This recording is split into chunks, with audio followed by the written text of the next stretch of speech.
I figure you should never really just leave things for the sake of them. Obviously, there was a lot of long-standing reasons, but ultimately, the main one was entirely musical. The situation with the guys has always been very good, with the other people in the band.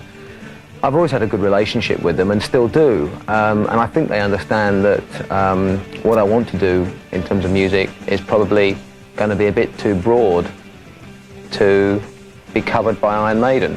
There's a lot of things in Maiden that you can't do because you're in Iron Maiden, and because we have I guess a core audience that's you know, pretty conservative about its musical tastes. You don't want to upset people for the sake of it. So I figured that it would be better for me to leave the band and go off and explore all kinds of other areas of music. The pay-per-view show that we're doing came about because a magician, an illusionist, a guy with a very warped and twisted sense of humor who lives a couple of streets away from me, which is very worrying, a guy called Simon Drake.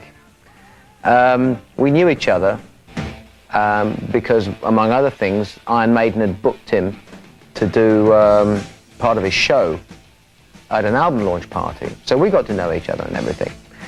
And he was slated to do this pay-per-view thing in association with a rock group. And I think it was his idea to suggest to the pay-per-view people that maybe they should look at us.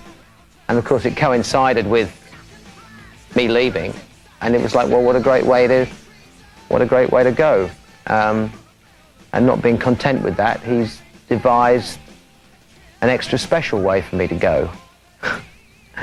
So Beavis and Butthead are watching. You know, it's going to be an interesting experience, and you know, I'm going to go out and get on all the leather and all the gear and stuff and everything, and drag it all out of the archives and suit up, you know, smelly as it may be. You know, I had a great time for, you know, 11, 12 years with Maiden, and I think we cut 3 or 4 records that I think really stand up very well to the test of time, particularly the stuff like from The Number of the Beast and The Peace of Mind and things like that, and Power Slave and the live album.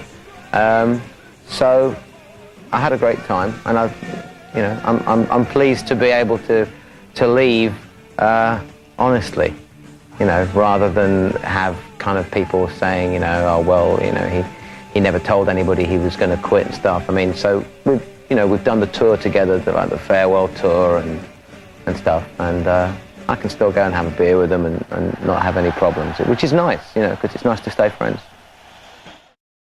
Never seen that before. Nobody's seen this for 100 years.